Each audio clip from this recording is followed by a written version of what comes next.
Welcome everyone to this webinar sponsored by AroCell entitled AroCell TK 210 ELISA, a novel proliferation biomarker to study hematological malignancies.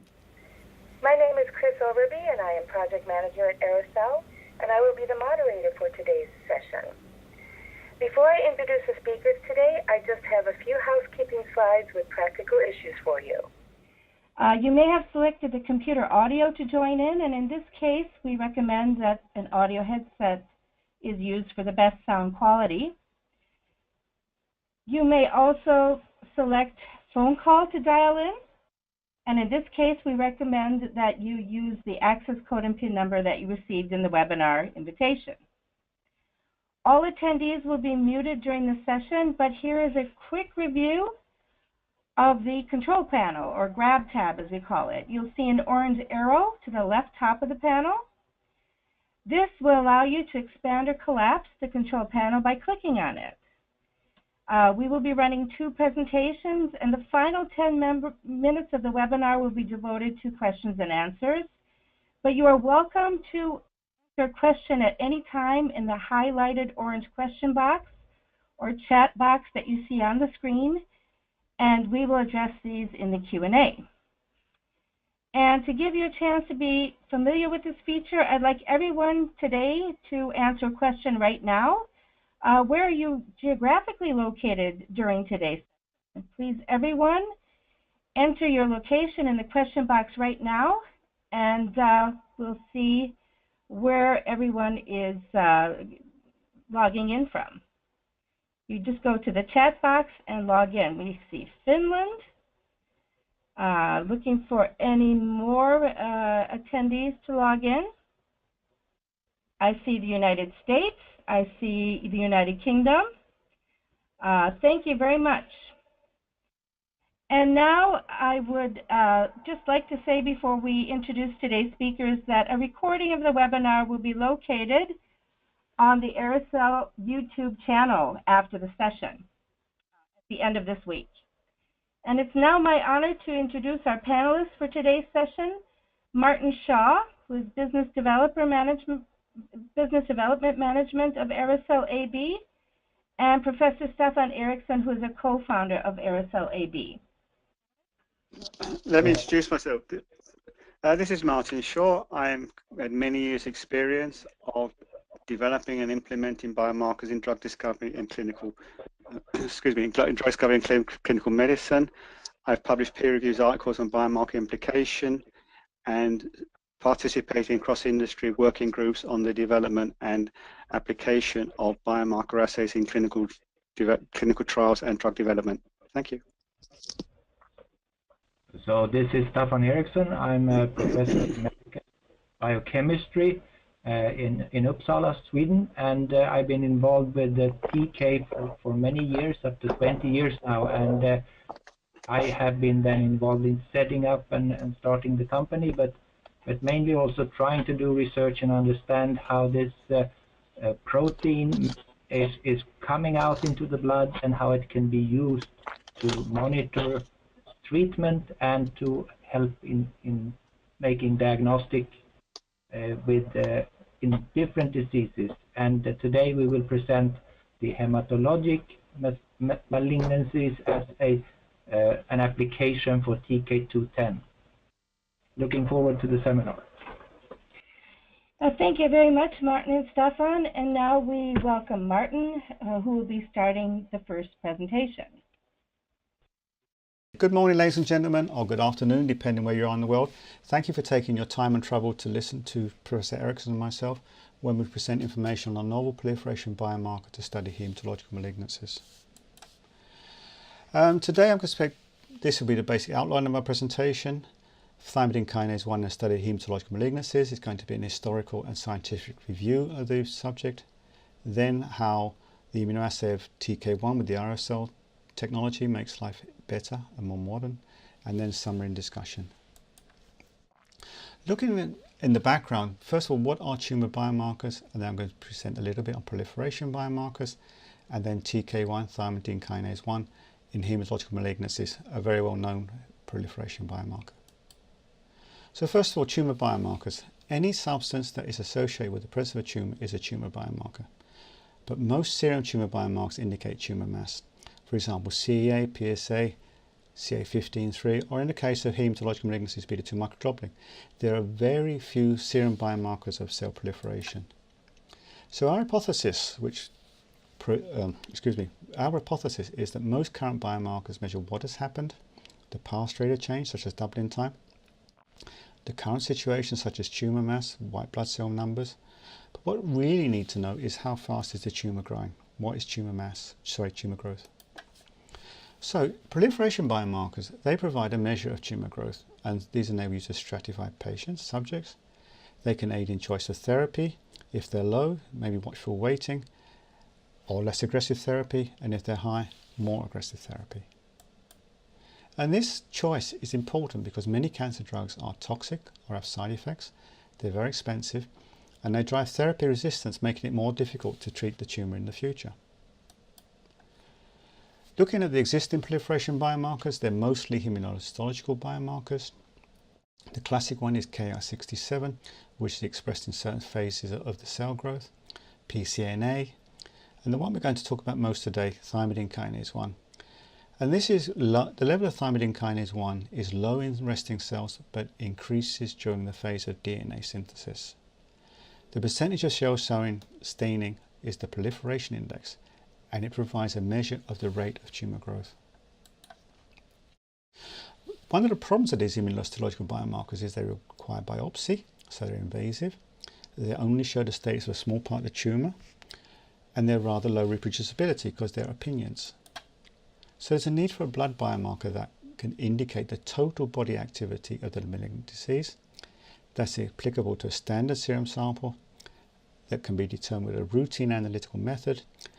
And I'm going to present to you that thymidine kinase 1, measured using the TK210 epitope, has the potential to be such a biomarker.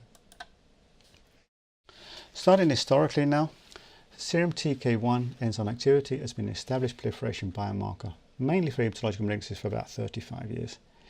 It's also been studied in many types of solid tumours, which I can present to you another day. But when TK1 is used in immunohistological staining, it is highly associated with the gold standard proliferation biomarker Ki-67. A little bit of the background biology of TK1. TK1 is involved in DNA synthesis, and it catalyzes the reaction from thymidine to thymidine monophosphate, and this is one of the key steps in DNA synthesis. And this chemical reaction is the basis of many of the enzyme activity assays. And then during cell turnover, TK1 is released from the proliferating cells into this extracellular fluid and eventually the blood. So now a little bit of historical background.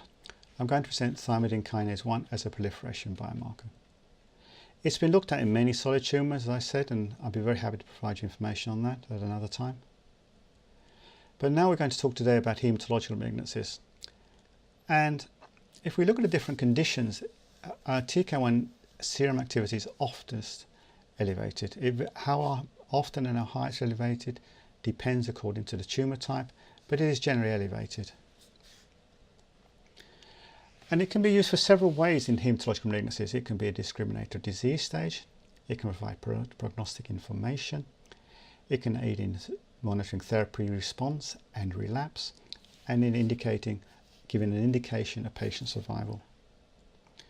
Looking at these different types of use of the TK1, looking at clinical staging. Here you see in non-Hodgkin's lymphoma that the larger the tumour volume, the higher the serum TK1. There's a clear relationship. In another type of cancer, chronic lymphocytic leukemia, you can see that in the patients who have what's called indolent disease, who have a very good prognosis, TK1 tends to be low, and in those with more aggressive disease, it tends to be high. And as the clinical stage advances, the level of serum TK1 activity tends to increase. So that's the clinical stage. Looking at prognosis, here you have in chronic lymphocytic leukemia again, and those who have a lowish level of TK1 have a very good prognosis. About 50% live 6 or 8 years, whereas if you look at the ones with a higher level, most of those die within 5 years. So you have a very strong prognostic message based on the level of serum TK1 activity. Here's another one looking at non-Hodgkin's lymphoma. Very similar picture, but notice that the levels of concentration is somewhat higher in this disease. But it's the same basic picture. The higher the level of serum TK1, the poorer the prognosis. Looking at disease progression, here you have a study of acute myeloblastic leukemia, and here you see patients who survive, it stays low, and these are patients who die. And you can see prior to death, there's a rapid increase in serum TK1 activity. So it's an indicator of disease progression. Biomarkers are very seldom used alone, and it's very important that you can combine them conveniently with other biomarkers. Here's some studies on serum TK1 activity. For example, the serum TK1 activity reflects a combination of tumor mass and cell proliferation. It correlates with the proliferation index, and it correlates with the peripheral blood lymphocyte count, a measure of disease burden. So TK1 is a very valuable biomarker, providing a lot of valuable information, but it's not been widely used. And there are reasons for this based on its assay. Intracellular active TK1 is a tetramer, but serum TK1 exists as complexes of different sizes and enzyme activities, and serum contains inhibitors of TK1, and so enzyme activity assays may underestimate serum TK1. Looking at the methodological steps, gold standard assays for serum TK1 utilize radioactive tracers such as tritium or iodine. Commercial assays may require complex equipment, but standard immunoassays can solve these problems, and that will come to later on. The immunoassay, I'm now going to present the immunoassay of thymidine kinase 1 using the AroCell TK 210 ELISA and how it can be related to this historical data. As I mentioned, TK1 is present in serum. As I mentioned, TK1 in cells is a tetramer, but in serum it's composed of complex of different molecular weights, but they all express the TK210 antigen and so are measurable using immunoassays based on the TK210 antigen. Here you have a study on serum from a subject with myelodysplasia. Here you have the enzyme activity at different molecular weights, and here you see the presence of the TK210 and epitope in these different serum fractions based using Western blot. Very briefly presenting the assay, it's a microtiter plate ELISA, uses monoclonal antibodies raised against a unique amino acid sequence, TK210, and importantly there's a pre-assay treatment that reduces the size of the TK1 serum complexes and exposes the TK210 antigenic sites. It correlates very well with the gold standard methods. Here you can see the TK210 ELISA in micrograms per litre against the gold standard radioassay activity. So you can see there's a good analytical correlation, but how does it compare clinically? So we look at studies where you've compared the diagnostic value of the TK210 concentration and compare it with on the same samples with the TK1 activity. And you can see that the area under the curve is very similar, maybe a little bit higher with the TK210, but not much. Sensitivity is very similar, specificity is very similar. So it looks like you can use TK210 to build on the historical data. But looking at new data as well, here's a study on subjects with different forms of hematological malignancies. Here you have the controls, quite a low level. Before treatment, a diagnosis is somewhat higher. Then during therapy, it varies a bit as the cells grow and die. And then in remission, it's down again. So you can see that it shows promise looking at the study of hematological malignancies. So, to summarize, TK1 is a biomarker of cell proliferation. Serum levels reflect disease activity. It can aid in patients and subject classification, for prognosis, monitoring disease progression, and it adds information to studies performed with other biomarkers. And as I could be willing to send you information on, it can be used in many malignancies.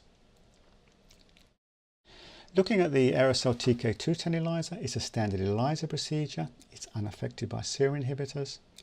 Got a unique serum preparation. all TK1 forms are assayed, good agreement with the TK1 enzyme activity using gold standards, open system, no radioactivity, easy combination with other tumour biomarkers, and it's CE marked.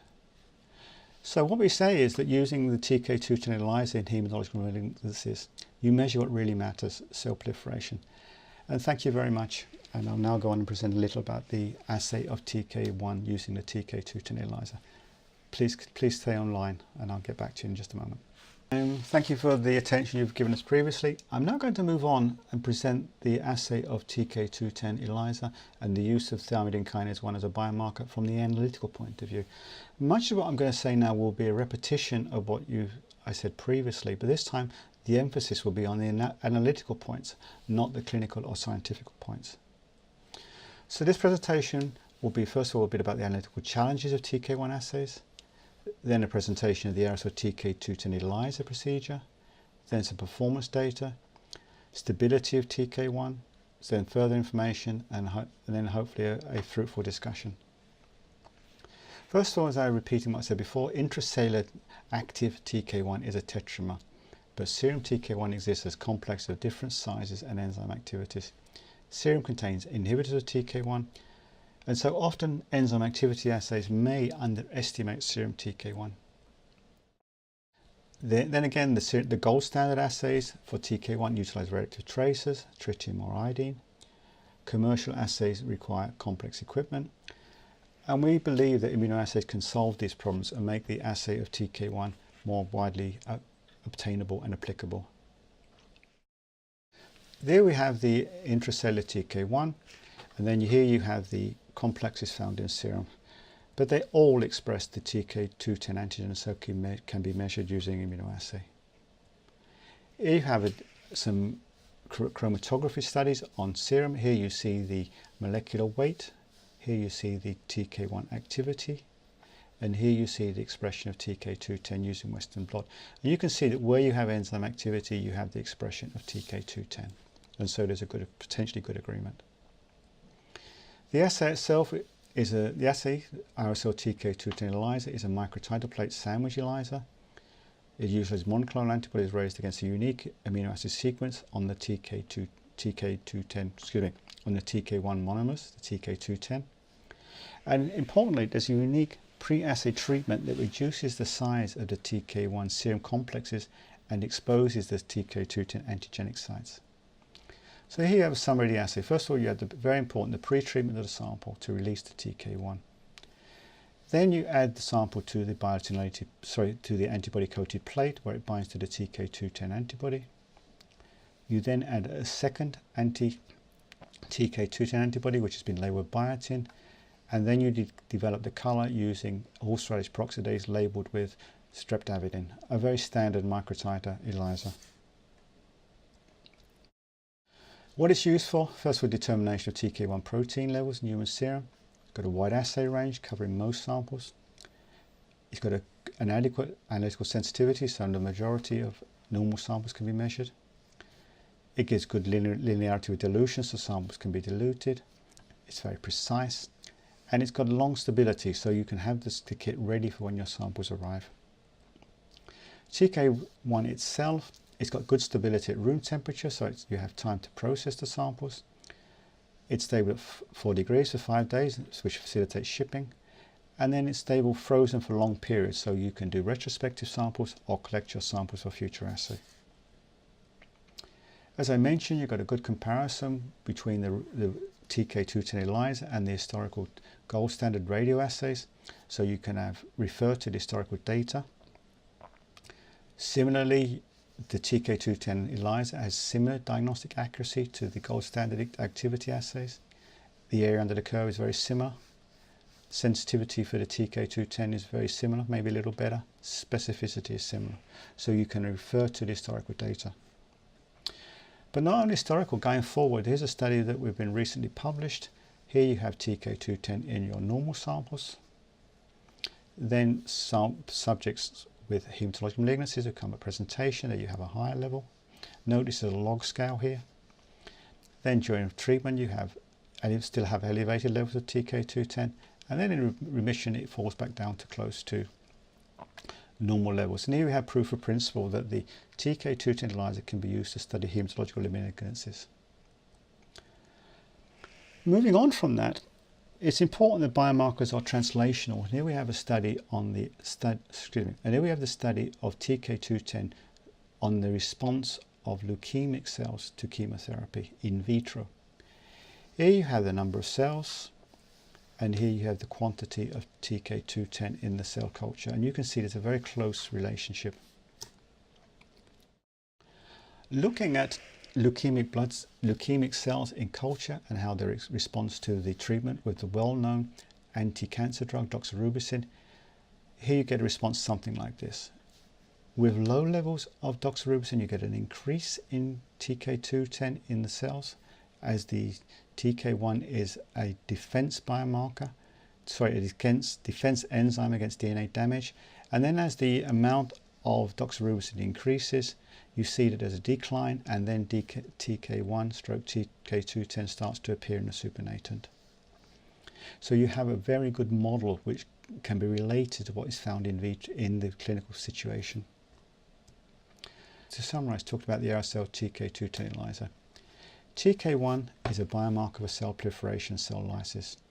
Serum levels reflect disease activity and can be used for patient subject classification, for prognoses, monitoring of disease progression, and it can be used for many sorts of malignancies. The TK210 ELISA itself is a standard ELISA procedure. It's unaffected by serum inhibitors, got a unique sample preparation which releases a TK1, and this means that all TK1 forms are assayable. Got a very good agreement with clinical results based on TK1 enzyme activity assays. There's no radioactivity. And finally, you get positive synergy with other biomarkers. It's applicable to in vitro models, making it a translational biomarker. It's an open system and it's CE marked.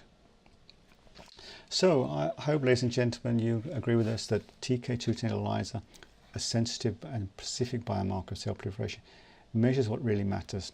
It's a sensitive, specific translational biomarker for studying hematological malignancies. Here you have my email address. I'll be pleased to hear from you, plus the address of the AroCell website, where you can find much more information about hematological malignancies and other situations where the assay of TK1 stroke TK210 can be of value. And I now throw the meeting open to discussion. Thank you for your attention. Okay, the first question is to Martin. Can we use TK210 ELISA to check cell proliferation rate as a routine for cell cultures? Okay, and we have done recent studies on the use of TK1 to study the effect of anti-cancer drugs in vitro, and we found that it's a very good model. When the anti-cancer drug doxorubicin is given to cultures of leukemia cells, we find that initially at low dose of doxorubicin, the level of TK1 in the cells increases as the cell tries to repair the DNA damage induced by the drug. But then as doxorubicin levels increase, you find that the level of TK1 in the cell decreases and it starts to appear in the supernatant as the cells die. This is quite similar to the finding in clinical trials where initially after the administration of anti-cancer drugs, there's an increase in TK1 in the tumors followed by its release into serum. If you are going to do any studies, I'll be very pleased to hear from you. We have a white paper available providing technical information on performing the assays, which I'll be very happy to send to you if you let me have your email address. I look forward to hearing from you. Here's a question for Professor Erickson.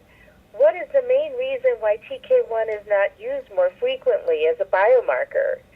Is it the different forms, for example, in serum? An important reason for that the TK1 is not a generally used biomarker is that the current TK activity assays that are not regarded as routine assays in clinical chemistry. However, the TK210 ELISA is an immunochemical test, and that can be performed in almost all hospital labs. You are correct that the molecular form of serum TK is important. Not until recently, however, a pre-treatment procedure has been developed that leads to more defined molecular forms of serum TK. That has given us a robust TK1 ELISA, and it is presently used in several clinical trials. when these results will be available and are published, we most likely will see an increased interest and hopefully much more use of this of the TK1 as a biomarker.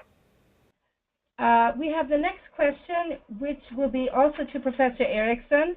The cutoffs for different malignancies are not the same. Would you like to explain that?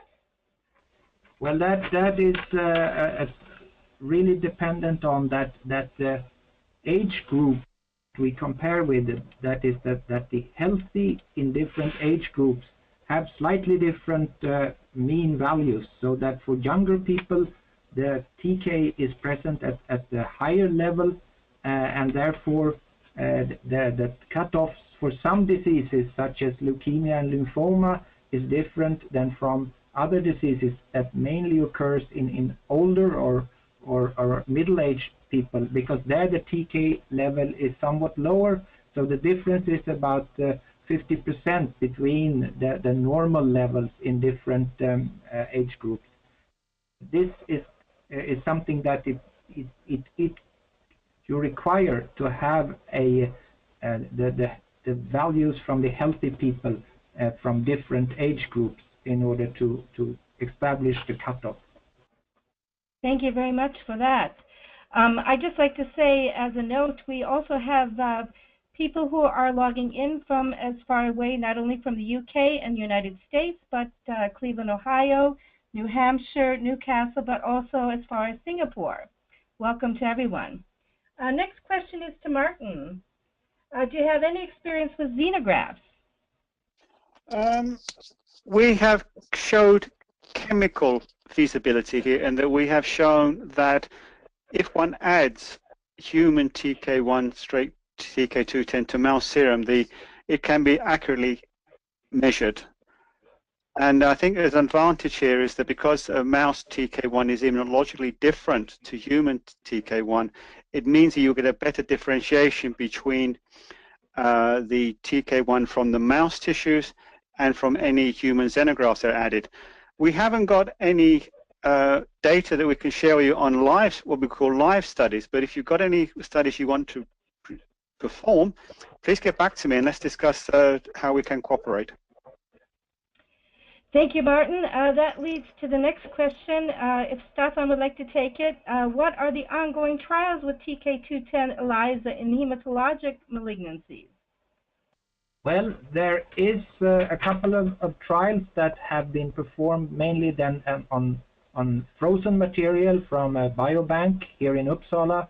So these are from two different types of blood diseases. One is the Hodgkin's lymphoma, which often is occurring in younger people, and the second one is with chronic lymphatic leukemia that is relatively common among older people. And both of these diseases have today very good overall prognosis, especially in case of Hodgkin's, but also in case of the chronic lymphatic leukemia that can be in an indolent phase for a long time and then suddenly start to appear like a more acute disease. And in both cases, we can say that the preliminary data is interesting and very positive in that there is a very good correlation between disease activity and the TK210 ELISA. But there are also other things, and at present we are preparing manuscripts on this, so in the rather near future there will be quite a lot of new information available regarding these two studies. But we hope also that more general use of the TK2 ELISA rather soon will give us even more information about leukemias, for instance, or in other hematologic malignancies like multiple myeloma and myelodysplastic diseases. Thank you. We are just about running out of time, but that was some very good questions. There's time for perhaps one more question. We have one that we'd like to pose. We have a question here. Have you looked at TK1 in buffy coat? If you'd like to address that, Stefan. Well, so the buffy coat is then what you spin down from a blood sample after the sample has been coagulated, and then it contains white blood cells and all the coagulation factors. Unfortunately, we have not made systematic studies of this form, but it is very important that the sample is handled carefully and that you use a standard procedure in isolating the serum fraction, or actually also we have experiences with plasma. Plasma is when you have stopped the coagulation but just done the spinning. So we can say that this is an ongoing still to identify, but we are very careful to take samples according to standard procedures. Thank you, Stefan. I'll have to conclude with the traditional safe harbor statement. Our discussion may include predictions, estimates, and other information that might be considered forward-looking. And while these statements represent our current judgment on what the future holds, they're subject to risks and uncertainties that could cause actual results to differ materially. This full webinar recording will be published on the AroCell YouTube channel in the next few days. For more information about TK210 ELISA, please visit the AroCell website at www.arocell.com or send us an email at info@arocell.com. It's now time to end our webinar session today, and I'd like to say thank you very much again to our panelists and to all attendees who've been joining in. Thank you, and have a pleasant day.